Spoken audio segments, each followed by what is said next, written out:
Hey everybody, Stuff I Heard Podcast. I'm your host Josh Peak. Let's hit record on this, shall we?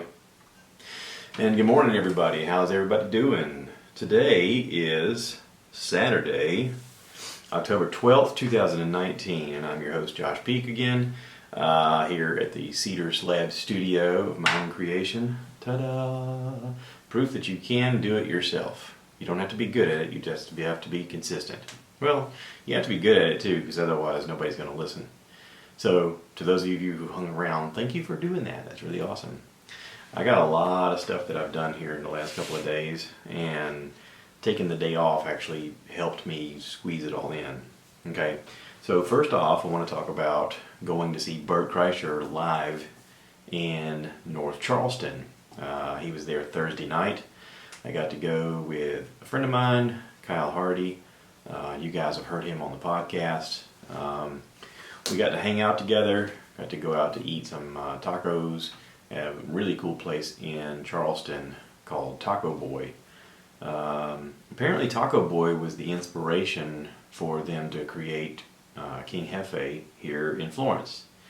They, I think him and Kyle and Travis and Steve were out eating lunch, and they were like, man, it'd be really cool if we could do something like this, you know, with a funky vibe and nice decor and some really excellent tacos. I mean, just not like run-of-the-mill tacos, but like go above and beyond with our combinations of flavors and stuff, and you know, pipe in some funky music and just make it a fun experience for people. I think people would dig that, and they were right.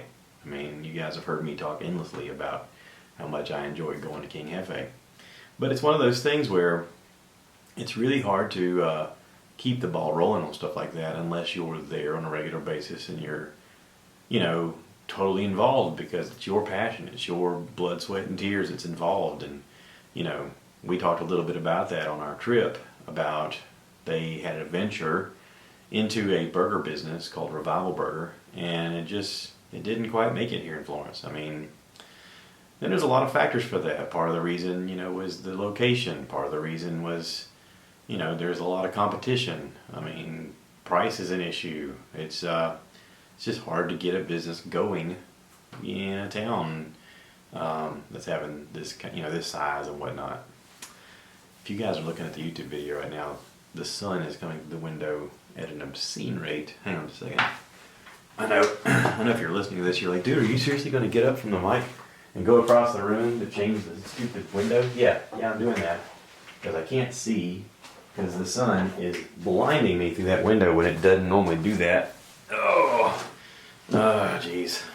But hey, this is the part that I kind of enjoy about listening to Bert's podcast, is because he does it in his house and he goes and talks to people and, you know, does whatever and just leaves the thing running. Why not? There's no reason, there's no rhyme or reason or rules. You can do whatever you want.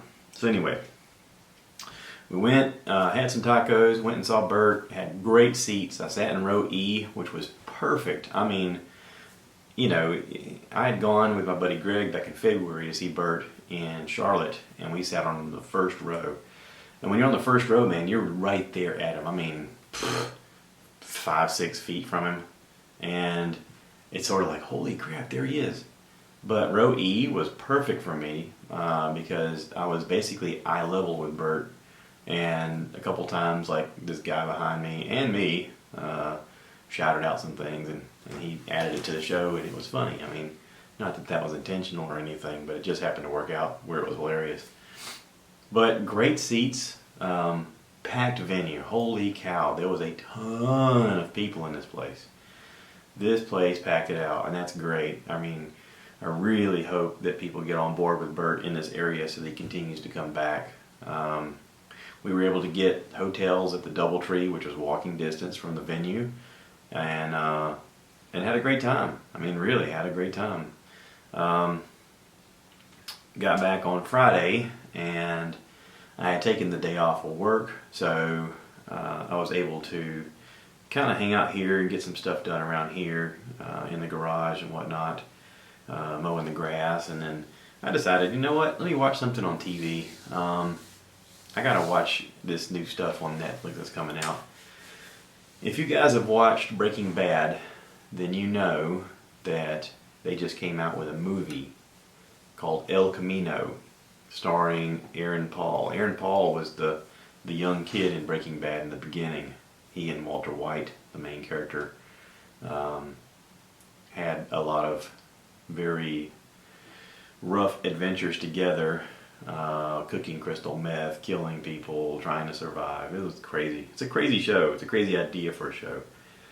Again, I talked about it last time, how it was one of those shows that you are introduced to the bad guy as the good guy, and you sort of root for him in a way. And Breaking Bad was interesting because in the beginning he seemed like a guy who was just against all the odds, and he thought this was the only way to help his family because he felt like he was dying from cancer.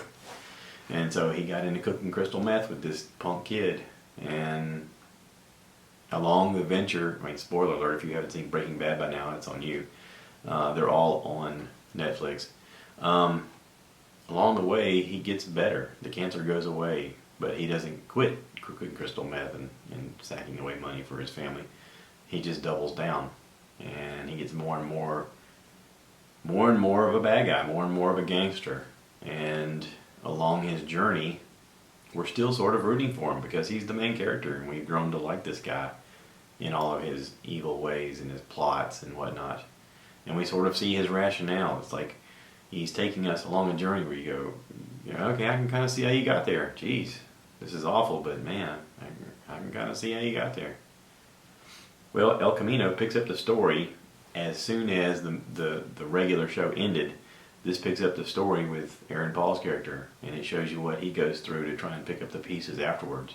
It was a good way. Vince Gilligan is the creator and writer, and he did a great job of picking up the pieces afterwards and saying, okay, this is Jesse Pinkman's story. This is what happens after, which is interesting. I mean, it was sort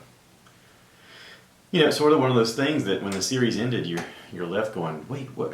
But what happened? I mean, and so they've allowed the story to continue in a way that you get to see what this character can do to sort of get his life back, and they did a great job. Aaron Paul's a heck of an actor, and you do get to see some of the old cast pop up in flashbacks in this episode.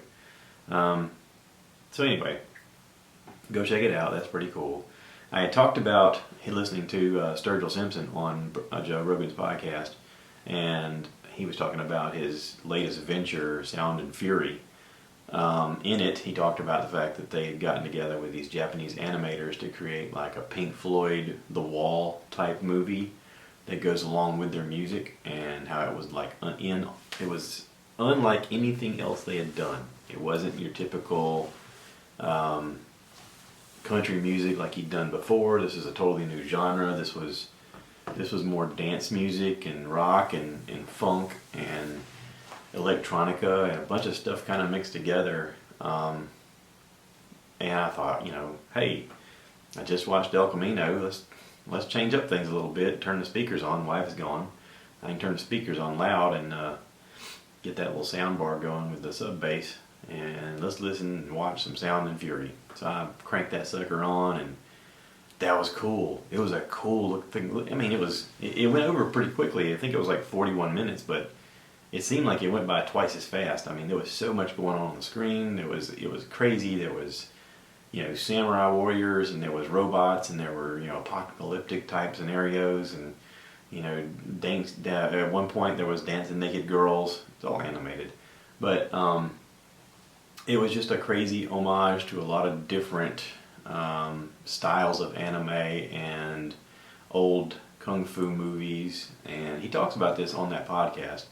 But the music itself was pretty funky, pretty cool, and I tell you what, man, I saved it in my file so I can watch it again, because I think I'm going to watch it again with the speakers again, because it was that cool.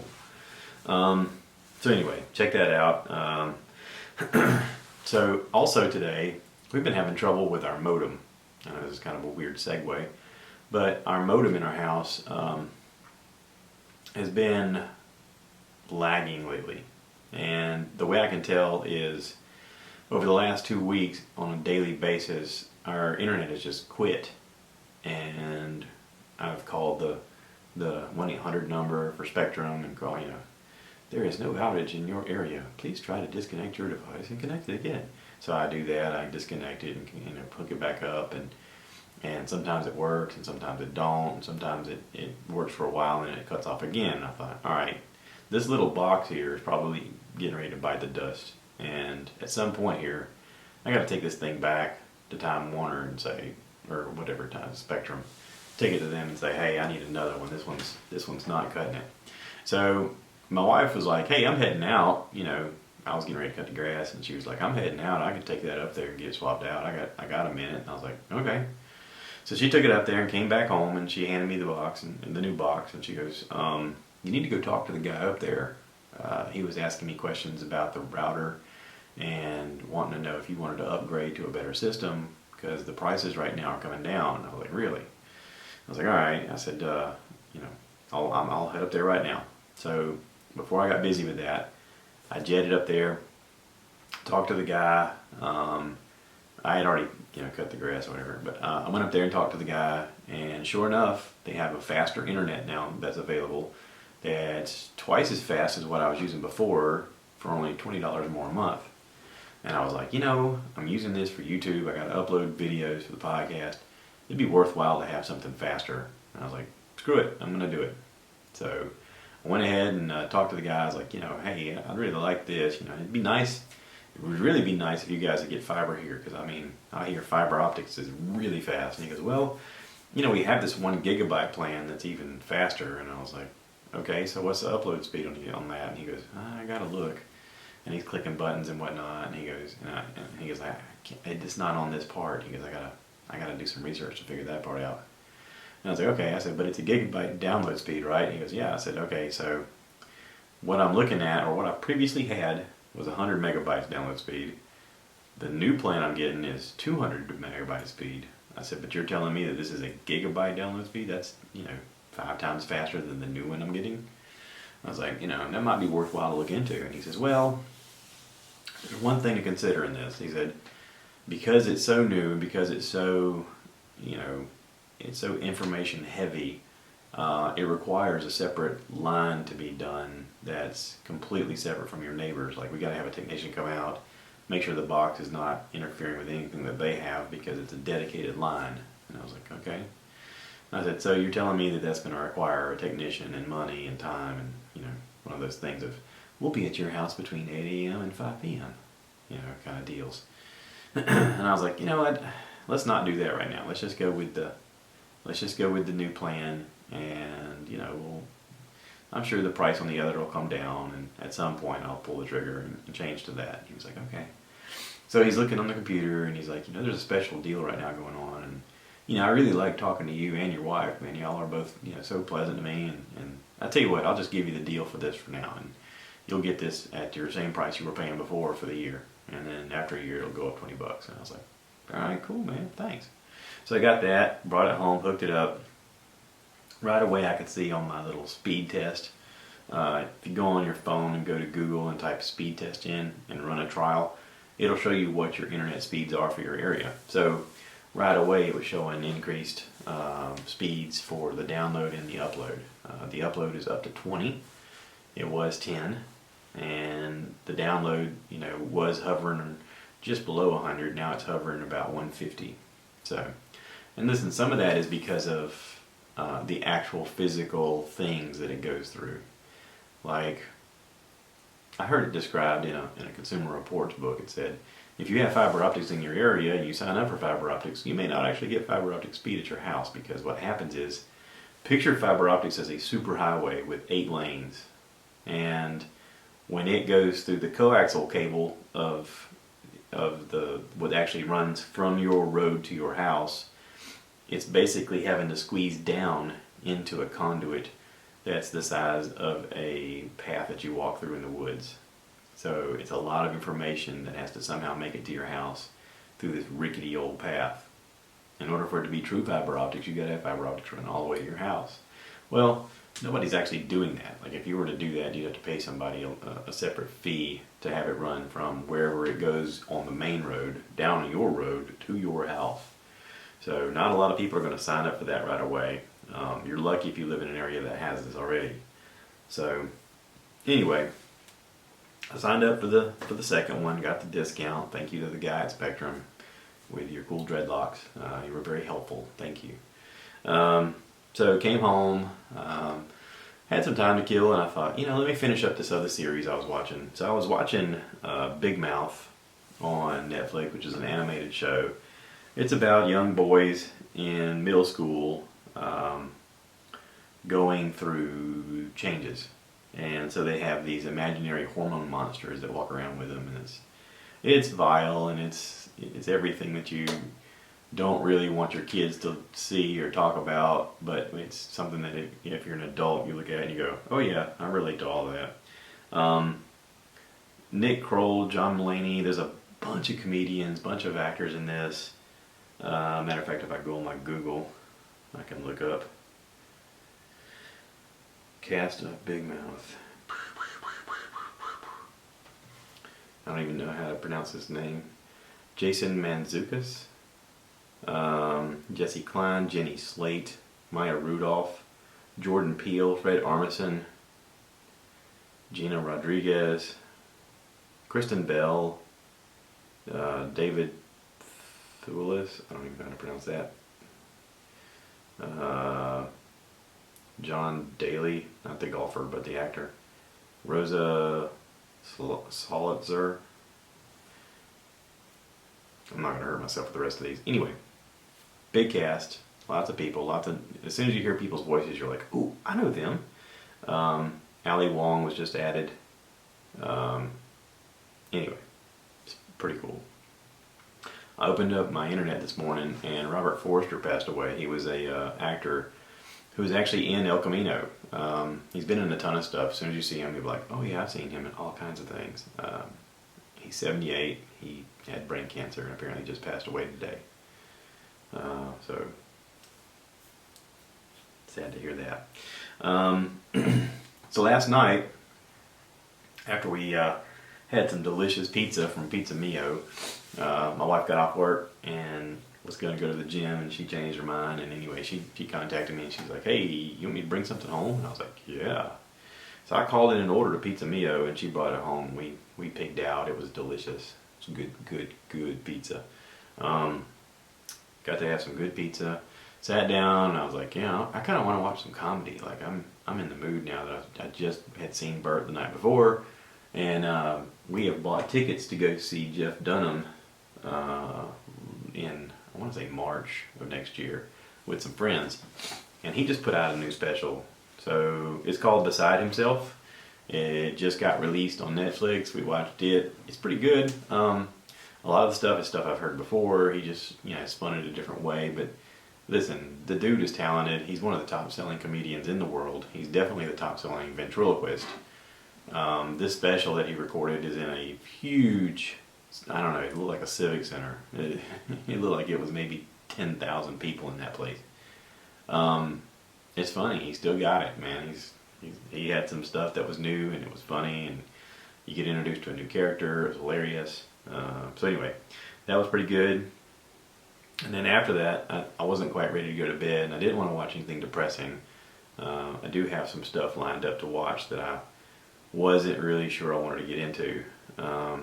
So I turned on YouTube and looked up Bryan Callen. I had heard that Bryan had recorded a special not long ago, and he said on a podcast recently that he was going to upload the whole thing to YouTube. And I thought, I wonder if it's there. So I went on YouTube and looked it up, and it's not his latest special, but the one before that. It's called Never Grow Up, and he's in a small venue. Looks like maybe a couple hundred people in the room at the Improv in Irvine, and he does a lot of physical comedy. It was funny. The best part to me was the ending, where he talks about dressing up really nice and having a stylist, dress him so that he can go to a Hollywood party and hang out with people that are, beautiful and perfect. And he said, I'm there with my daughter. My daughter's wanting to play, and normally I play with her at the house, and I'm like, honey, I can't right now. I'm trying to impress all the pretty people here, And he's like, and she kept saying she wanted to play donkey. And he says, donkey's this thing that we play where I get on all fours and she rides me, and he says, "Come on, donkey, ride," and he says, "I make hee-haw noises, and it's fun. It's something we do." And he's like, "I'm not going to do that." And he said, then I thought about it, and I thought, there's going to be a time where my daughter is trying to form her relationships upon what it was like with her dad. And is she going to want some guy who pushes her away all the time, or she's going to want some guy that is going to be involved and play with her? And he said, so I got on all fours in my nice suit, and we played donkey, and before I knew it, she had a crowd of friends that were around. They all wanted to play donkey, and I played on donkey for 2.5 hours in my suit, and I have nerve damage in my knees from it. And he said, but I realized this is how I make the world a better place, not by, rubbing shoulders with people who I think are famous and a big deal, but by playing donkey with my daughter. And that's, there's a lot to that. There's times in your life where you take yourself way too seriously, and you need to step back and say, what can I do? What can I do to make this world a better place? And sometimes play is the answer. I heard Bryan Callen one time talk about how you never really learn to play as an adult. At a certain point, you grow up and you forget.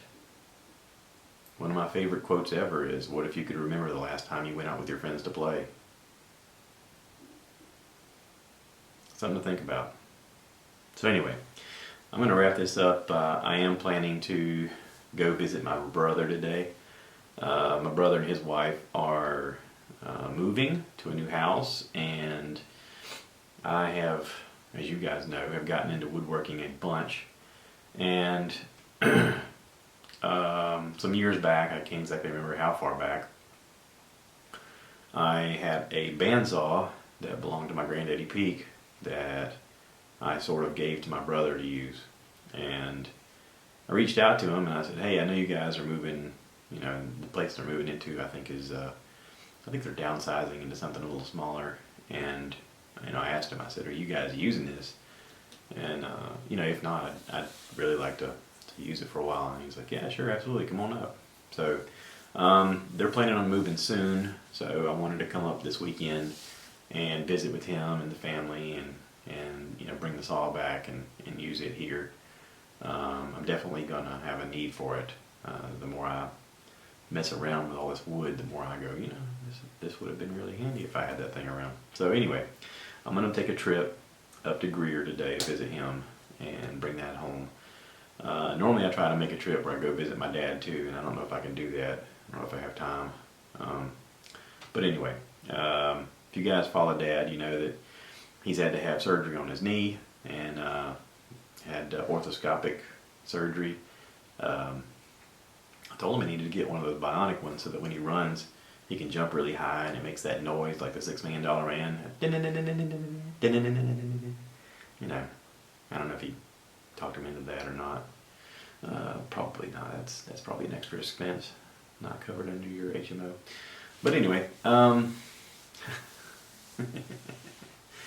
yeah. So I'm going to do a podcast tomorrow. As a matter of fact, I'm supposed to have another guy over here, and I'm not going to say anything about it. I'm just going to let it breathe and happen, and then you guys can listen. Okay? So there's something to look forward to. All right. Thanks everybody for your support. Thanks for listening. Thanks for being a part of this. Thanks for suggestions. Thank you to Jeff Veely, by the way. I reached out to him yesterday and was asking him router questions, and he's my IT expert buddy. He's probably the smartest person I know when it comes to computers, and it just so happens that I made friends with him when he was young, and I've stayed in contact, and he's an excellent fella who is always helpful, always has information, always willing to help, and I was really close friends with his dad. We worked together, but after that, Jeff kind of became part of the family for a while, and Jeff, if you're listening, I love you, brother. Thank you for your help, and I hope you guys are doing well. I got to come up to Raleigh and visit you soon. I want to see the house. Anyway, I'm going to wrap this up. Again, thanks everybody for listening, and take care. Cue the cow.